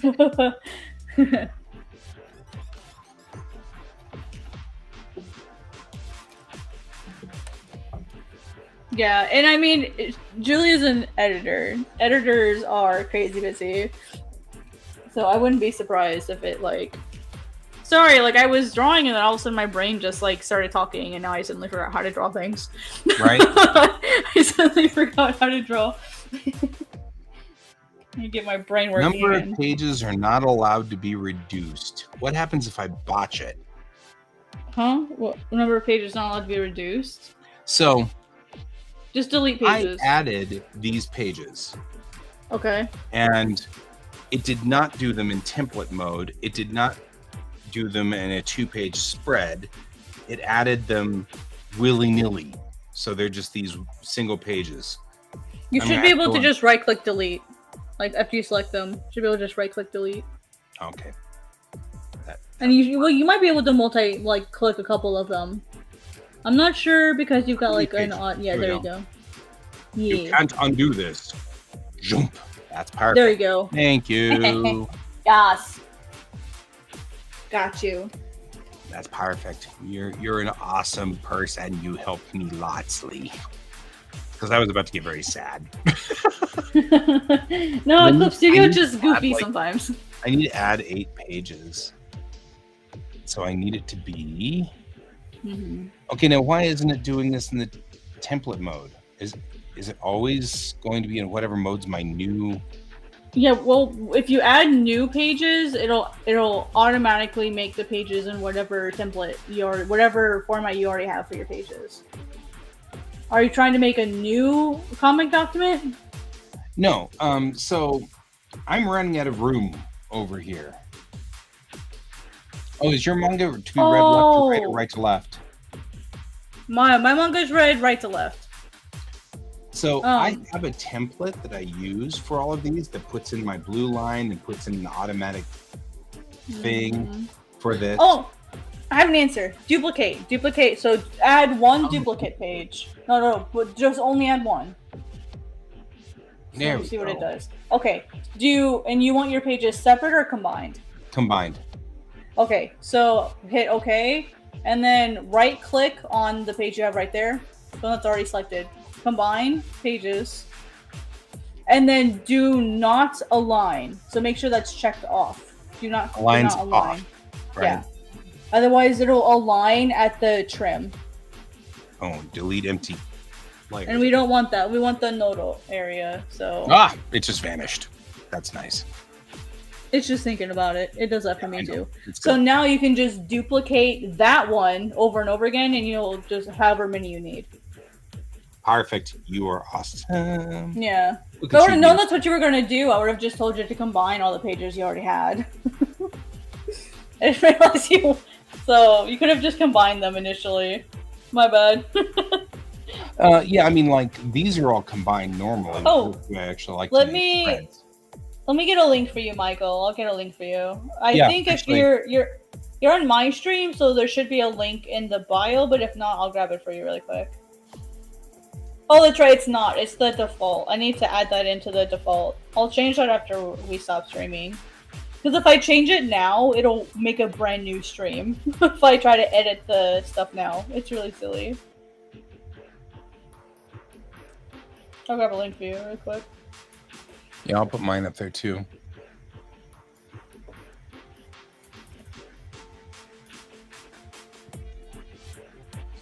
Alright, so there's your God's main link.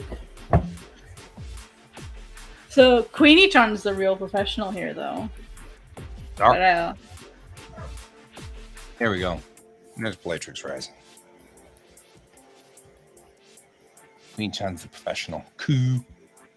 Queenie-chan is a professional. A true professional. I will not accept you saying otherwise, Queenie-chan. No, I mean, I'm just kind of... It's the Chan. I'm like, okay, I accept that. It's the diminutive. Can I tell them what book you did, Queenie-chan? I always try to respect, because I know some people like their privacy, so I try to be respectful.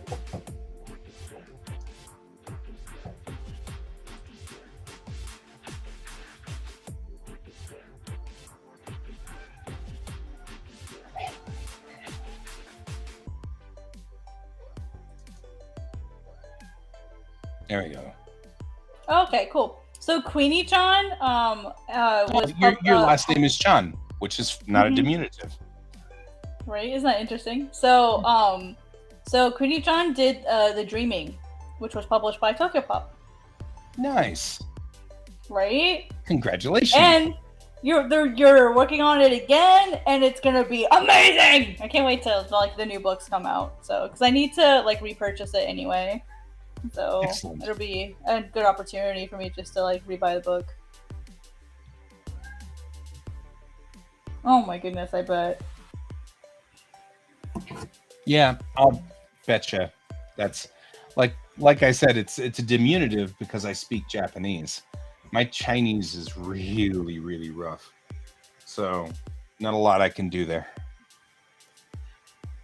But Japanese is my second language, so I it's like all of us humans, we all do the same thing. We've got like our native language and then everything else.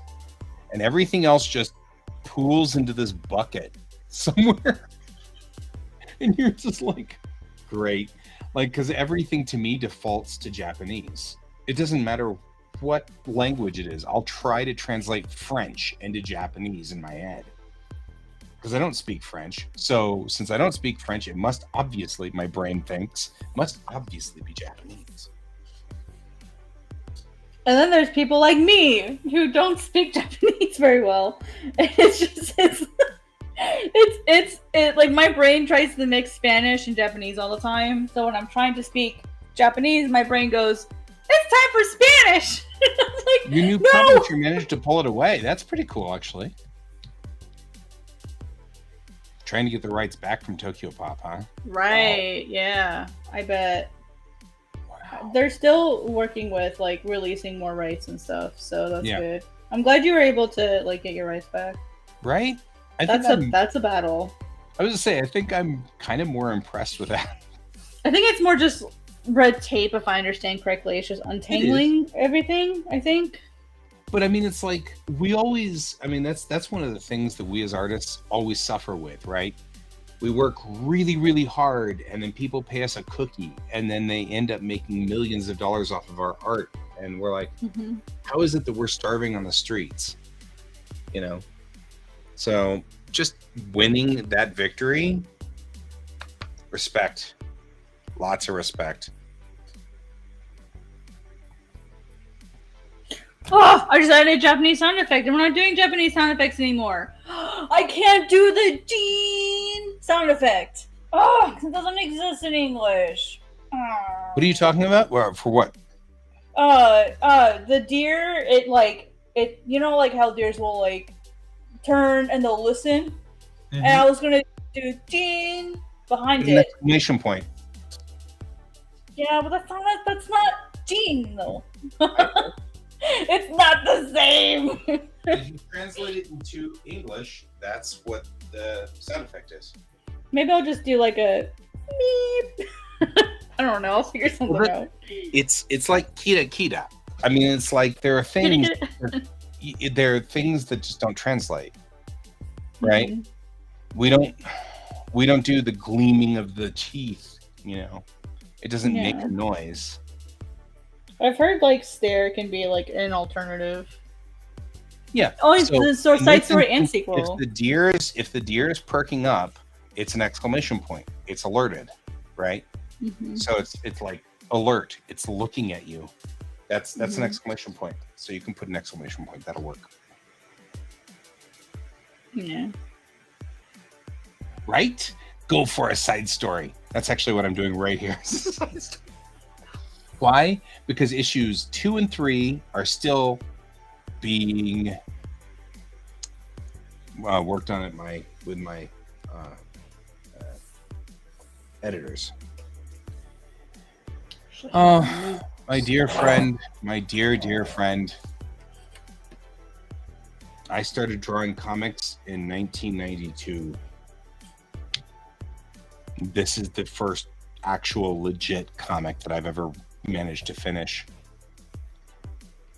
And it's all because I've now finally gone to therapy long enough to finally put attention deficit disorder under control. Because that has been just killing me off.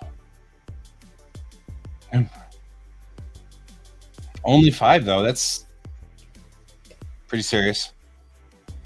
You've been out there for a while. Out there for a year or 2. I've been drawing manga for 4 years. No, apparently it's only 3 years, remember? We just talked about this. Oh, yeah, that's right. Oh, you caught me. It's only 3 years. I've only been drawing for 3 years. It's going to be like my inside joke now. It's like anyone who knows that story. It is. And I think kind of, I mean, I don't, my mom was one of those people who, you know, crystals and, you know, your future is what you make of it and sort of thing. But there is a certain amount I feel I feel very much like there's a certain amount of this that is like there was a right time and there was a wrong time. Mhm. Looking at my stories that I was writing in the 90s, they would have been kind of vapid. They would have been kind of empty. This is a very deep and like I'm doing the right stuff. So I think I think personally, even though I'm a little sad that I started at 50, well, or 45, I guess really is when I started doing this when I was 45. The truth is, I feel like this is a much richer story, and so I don't begrudge myself not having done this earlier. You know, I'm not necessarily one of those I believe everything happens for a reason sort of people, but on the same token, I do kind of think that this turned out better. This is a much richer story. So, you know, yeah, agreed. Agreed. I think I'm finally ready to, put stories out, get them out on the streets, make people read them, get my 3 fans. I need my 3 fans, man. Just saying. I just laughed when you said make people read them. I just pictured you like grabbing people with and the, with shoving the it in their things face. with those things from what was that? Soylent Green? No, not Soylent Green. Oh, I just lost it. Oh my gosh, there are so many people in these Discord servers that are like, I'm gonna be the next Oda! My first story is the best! I'm such a good writer! Oh, cool, like, how old are you? I'm 18 or 17! Yeah. I'm still in high school! And I'm like, I mean, like, could you do this? Plausibly, could it happen? Yeah. Maybe. I mean, it's not like it's a given that if you're 18, you're not going to do well. It's just that we all think we're awesome at 18. And that's part of the problem. I think an additional part of it is they see all these mangaka like getting published like at younger ages, and so they think that like they're going to be the same way. And it's like, look, those mangaka have advantages naturally that you don't. Like they live in a place where they can become assistants at a young age and study on the job. You do not have that like luxury, and it is a luxury. I'm gonna be completely honest. They live in a place that actually has manga schools, like like like they naturally have certain advantages that we don't. Plus, they speak the language needed. Like they have advantages that we don't, and it's a lot harder for us. Like at least as Americans or even Europeans, as anyone outside Japan, if you don't have access to the language, the culture, the jobs, like if you don't have access to those things, it's going to take you longer to get your career started. And these people are like, oh, I'm 23 and I haven't made it, so I'm just going to give up. And I'm like, bruh. Bro, you're 23. You're a baby. You're good. Keep going.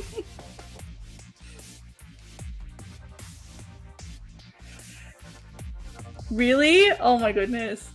I don't know if it's the culture online today, but everyone is like, I feel like we have almost the opposite problem now, where everyone's like, and I'm also guilty of this. Oh, it's not that good. Like it's okay. Like we don't say, oh, it's amazing, it's great.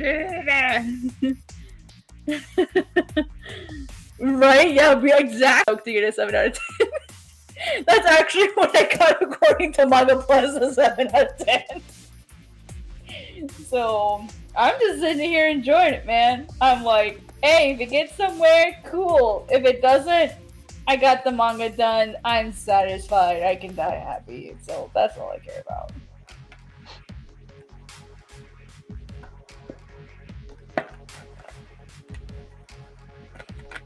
I just like talking to people, as you guys can clearly see. That's why my job is community management, because I like talking to people.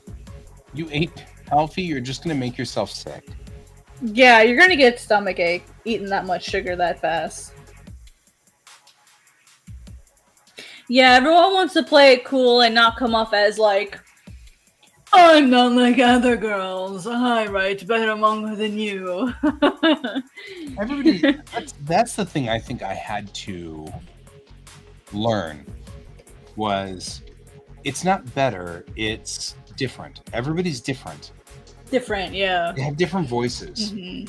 Like, yeah. I mean, I'm just looking here. This is a Tamerlan, and I'm just looking at this, and I'm like, I've forgotten that this is one of the voices of Bennett. This character moved directly over. This character became Mirel. This character still just called Angie Bennett. She was called before, and she's still called that. Like, but we all have different voices. Mm-hmm. I sort of feel like my art has never been stellar, but my storytelling is what I'm hoping people are visiting on. You know what I mean? Like coming back for. They're coming back for the storytelling. What in the world is going on in this entire folder? Everything doesn't even make sense.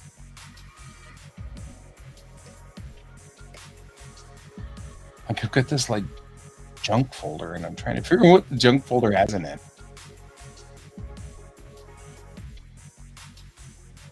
It's a beautifully drawn deer, you guys. It is a lovely deer. We love the deer. Look at this deer. He's like, Quackanai! Old deer.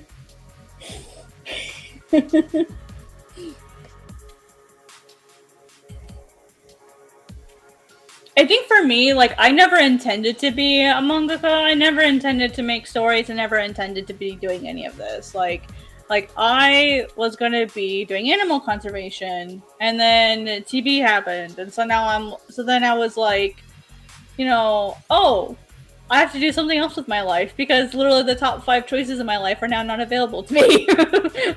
F that. Which is funny because guess what? The science was my plan B. My plan A, which I haven't said to a lot of people, was music. I was gonna go into music, but that ended up not working out for various reasons. Like, I was a high-level piccolo player, like honors bands, being invited to tour in Europe. Like, that was what I did. I was a piccolo player, right? Like our district had like 10 different schools in it, and I was always the piccolo player in honors band.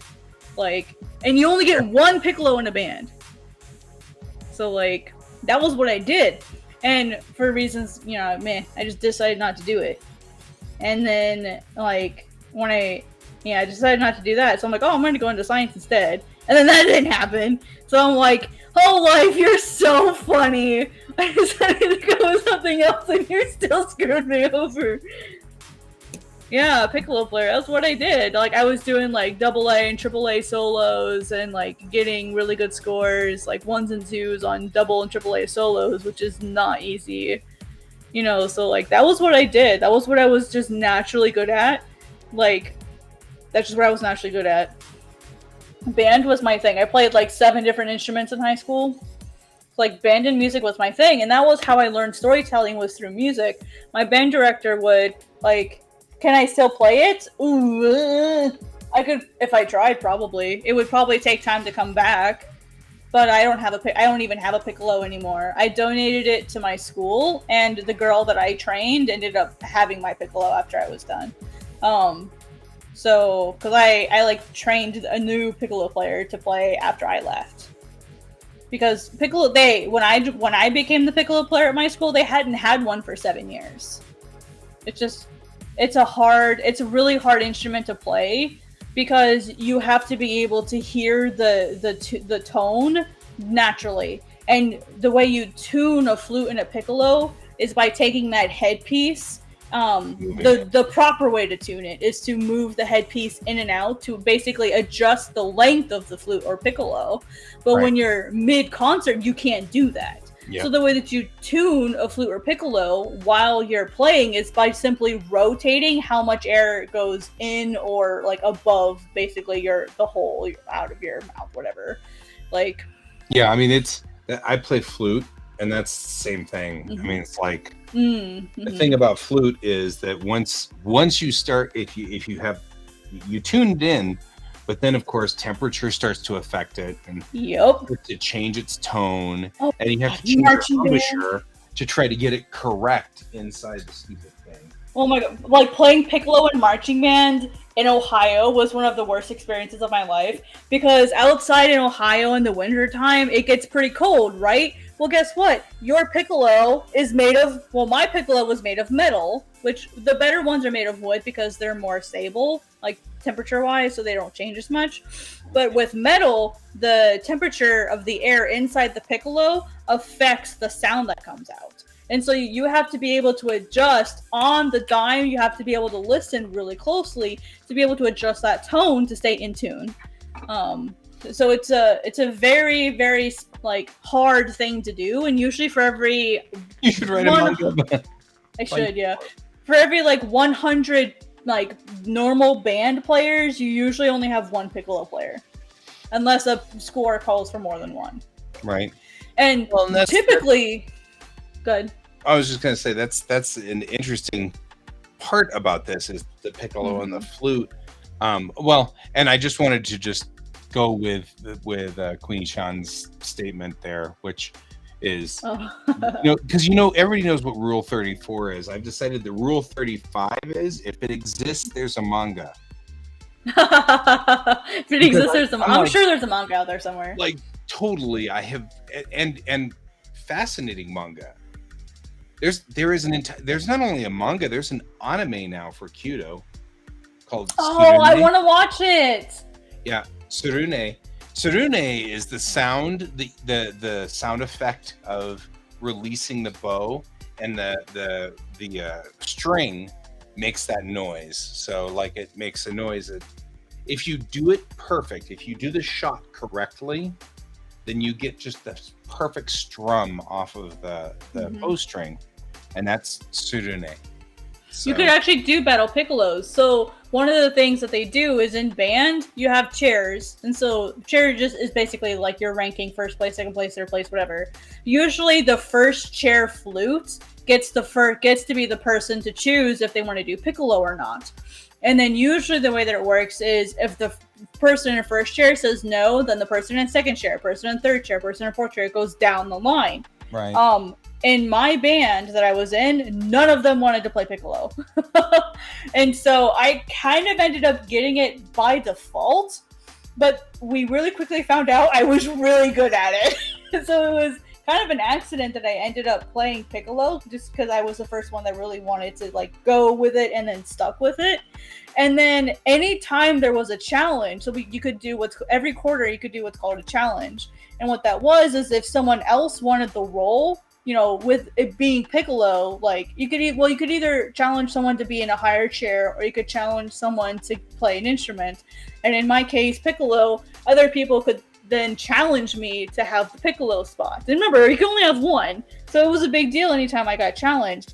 I beat every challenger for 7 years. No one took my piccolo spot. And what they do for challenges is they do what's called a blind challenge, which what they do is they have to set it up so that you can't see who's playing. You genuinely just have to listen to who's playing, and you have to judge, like everyone will judge. Yeah. Oh man. So like, yeah, you basically judge that way. And the better piccolo player would win. There was one particular person who would challenge me, and when you're a piccolo player, you cannot be shy. Right. You have to be okay playing by yourself. That's just how it is. And piccolo by itself does not sound very nice necessarily. It doesn't necessarily sound very pretty. So like this person you could tell was not used to playing by themselves, and you could hear them shaking. So like props to them. But yeah, like, oh god, yeah, there's so much drama in bands. There's so much that's why there's a lot of manga about music in band, just because it's full of drama. And that was actually why I stopped band. I moved to a brand new school my senior year, and when we did the tryouts, in the blind tryout, I won. I beat the new school's piccolo player in a blind tryout. But their piccolo player, it was their second year, by the way, my 7th, and I beat them in the blind tryouts. They gave their piccolo player the higher level band. And I got the second band, the average band. And then, not only that, they put me in second chair so that the person in first chair got the piccolo position. And when I asked them why they did that, they said, oh, well, you have a nickel piccolo, not a wooden one. I'm like, guys, think about it. If I beat this person with a crappy piccolo, then clearly I'm the better player. But I got my revenge. And I hate saying this, like, this to me was my life. So I was bitter back then. Like to me, I would look back at myself and say, wow, you're such a butthole. But like, they just so had the very last song I played with my band happened to be the song that they played in the high level band played in their spring concert. So I knew that song inside and out, and it has a piccolo solo. So I knew this song. Like, I practiced it for piccolo solo. So I'd practiced it for like 6 months. It was Undertow by John Mackey, by the way, which is one of my favorite songs of all time. I practiced it regularly, and I can still read the sheet music and like practice. I can't play because I'm in a small apartment, but I can like pretend like I'm playing along. And when that piccolo solo came up in the spring concert, silence. And I went, oh my god, they didn't even play anything. So I was just sitting there, and I was such a butthole. I was sitting there in my seat watching the concert, and like my best friend was like, Kat, don't say anything. I'm like, I don't have to. I'm enjoying the silence. I was such a butthole. I was like, I have never wished downfall on anybody. But I was like, dude, I'm a senior. This was supposed to be like my final year, like my big concert that I've been waiting all my like high school career for, and I got put in the middle grade band. And I was like, dude, if this is the cattiness and drama that I would have to deal with as a musician, I don't want to be a musician for a career. And that's why I quit music. And thus you quit music. I quit music. Yep. I quit, and I never after my final concert there, I never picked up a piccolo again. I've never picked it up. Nope, never picked it up since. It always kind of makes me sad when we, you find somebody who had a thing and some stupid dumb thing occurred in school that made you just no longer do it anymore. Yeah. That's my piccolo story, and I'm sticking to it. And you're just like, I'm never going to do it again. Whatever it was, I'm never going to do it again. Yeah. That's just so sad. And like, what's sad is the assistant director tried to speak up for me. Like, he genuinely tried to fight for me to get my spot. And like, the head director was just a butthole. I'm still angry at him. I'm like maybe if you had given me my spot, like maybe I'd be a different person. But if that had never happened, then I would never have like gotten into manga. So like it's good that it happened. So that's why I tried to not like stress about it. And it like learning about like my previous like my primary director, the one that I actually learned music with, taught me how to tell stories with music. And that was what got me interested in even telling stories in the first place. Telling stories, right? Mm-hmm. Yeah, so like I learned storytelling through music, not through reading books, because I wasn't super into like reading manga or watching like anime or movies at that time.